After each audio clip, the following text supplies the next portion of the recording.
দীর্ঘ প্রতীক্ষার পর সফলতা। তপশিল জাতি আদিবাসী প্রাক্তন সৈনিক কৃষি বিকাশ শিল্প কেন্দ্র সংস্থার কর্মীদের বহু প্রতীক্ষার পর বাস্তবায়িত হলো। এর ফলে সংস্থার সাথে যুক্ত কর্মীদের মনে আশা আকাঙ্ক্ষাও পূর্ণতা পেল। সংস্থার সাথে যুক্ত প্রায় 10,000 কর্মী যারা দীর্ঘদিন ধরে সংস্থার সাথে যুক্ত ছিলেন, বিভিন্ন প্রতিকূলতার শিকার হওয়ার পরেও নিজেদেরকে সংস্থার সাথে নিয়োজিত করে আজকে এই জায়গায় সংস্থাকে পৌঁছে দিয়েছেন এবং নিজেদের ভবিষ্যৎ তৈরি করে নিয়েছেন। হয়তো প্রত্যেকে যেটা আশা করেছিলেন সেই সময়ের থেকে অবশ্য কিছুটা বেশি সময় লেগেছে, কিন্তু বাস্তবায়িত হয়েছে ভবিষ্যৎ।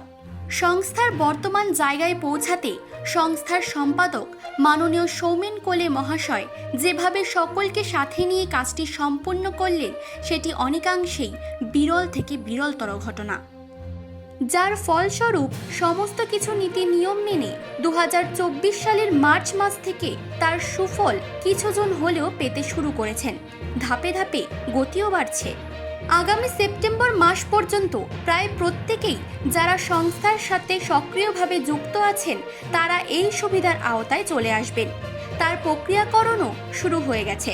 চলতি মাসেই তার প্রক্রিয়াকরণ সম্পূর্ণ হয়ে যাবে, যার ফলস্বরূপ পরবর্তী 2 মাস অর্থাৎ আগস্ট এবং সেপ্টেম্বর মাসের শেষ পর্যন্ত সকলেই এই সুবিধার আওতায় চলে আসবেন। যারা অফিস পরিচালনা করছেন তাদের এবং সংগঠকদের মিলিত প্রচেষ্টায় ফলস্বরূপ এটা সম্ভব হলো। সংস্থাটি ভারত সরকারের ট্রাইবাল অ্যাফেয়ার্স ডিপার্টমেন্টের অ্যাপ্রুভ অর্গানাইজেশন হিসেবে 2023 সালের 23শে আগস্ট স্বীকৃতি পাচ্ছে। ভারত সরকারের এনএসডিসির ফিশারির উপর এপ্রিল মাসে 22 তারিখ থেকে মে মাসের 17 তারিখ পর্যন্ত এবং জুন মাসের 3 তারিখ থেকে জুন মাসের 28 তারিখ পর্যন্ত যে ট্রেনিং হয়েছে, সেই ট্রেনিংয়ে প্রথম পর্যায়ে সংস্থার 10 জন এবং দ্বিতীয় পর্যায়ে সংস্থার 7 জন কর্মী এই ট্রেনিং সম্পূর্ণ করেছেন। এই ট্রেনিংয়ের মাধ্যমে সংস্থা ও তারা উভয়ই উপকৃত হবেন। আজকের এই কনফারেন্স আর তার পাশাপাশি সংস্থার সাথে যারা যুক্ত আছে প্রায় 10,000 আমাদের কর্মী যারা দীর্ঘ বছর ধরে সংস্থায় যুক্ত ছিল, তারাও কিন্তু অর্থনৈতিকভাবে কিন্তু স্বাবলম্বী হওয়া শুরু করেছে। এটা মার্চ মাস 2024 থেকে শুরু হয়েছে এবং আমাদের টার্গেট আছে সেপ্টেম্বর 2024 পর্যন্ত যারা অ্যাক্টিভভাবে সংস্থার সাথে যুক্ত আছে তাদেরকে প্রত্যেককেই এই অর্থনৈতিক সুবিধার আওতায় নিয়ে চলে আসার জন্য, এটাই আমাদের আজকে মূল বক্তব্য ছিল।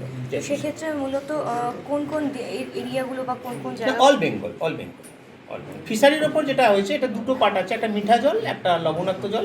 লবণাক্ত জলের জন্য আমরা পূর্ব মেদিনীপুরে একটা পোর্শন আর উত্তর চব্বিশ পরগনা দক্ষিণ চব্বিশ পরগনা আমরা চিহ্নিতকরণ করেছি। আর পূর্ব মেদিনীপুর, উত্তর চব্বিশ পরগনা, দক্ষিণ চব্বিশ পরগনা এইগুলো করা করেছি। আর বাকি মিঠা জলের ওপর অল বেঙ্গলের মধ্যে ধরা আছে।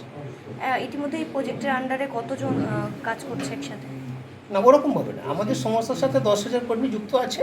এবার বিভিন্ন প্রজেক্টের সাথে বিভিন্ন জন যুক্ত আছে, কোনোটার সাথে 100 জন আছে, কোনোটার সাথে 250 জন আছে, কোনোটাতে 400 জন আছে। ওটা যতটা এরিয়ার উপর আছে এবং যতজনকে নিলে এই কাজটাকে, যেমন তোমরা যারা ট্রেনিং করে এসেছেন, এনারাই তো শুধু এই কাজটা করতে পারবেন না, এনারা হচ্ছে মেন দায়িত্বে থাকবেন, তাহলে এনাদেরকে অ্যাসিস্ট করতেই হবে, তবেই তো সেই কাজটা হতে পারবে। এতে আগামী দিনে কতটা সুবিধা হবে রাজ্যবাসীর? অনেক সুবিধা হবে, তার কারণ আমাদের মূল যে প্রজেক্টগুলো করা হলো, যেটা আমি আগে সবিস্তারে জানালাম, যে আমাদের লক্ষ্য হচ্ছে সবসময় একটা ইনোভেটিভ সিস্টেমের মধ্যে করতে পারলে কী হবে, একটা প্রজেক্টে যখনই আমরা বাই প্রোডাক্ট হিসেবে যাব তখনই কর্মসংস্থানটা বেশি করে করতে পারবো। আমাদের লক্ষ্যই হচ্ছে বেশি করে কর্মসংস্থানের আওতায় নিয়ে আসা। আমাদের শুধু 10,000 জনকে কর্মসংস্থানের আওতায় নিয়ে আসা নয়, এই 10,000 জনের মাধ্যমে যেন আমরা আরও বেশ কয়েক হাজারকে আমরা এই কর্মসংস্থানের মধ্যে নিয়ে আসতে পারি, এটাই আমাদের মূল লক্ষ্য। মানসী বসুর রিপোর্ট, চেতনা বার্তা। জেগে থাকে, জাগিয়ে রাখে।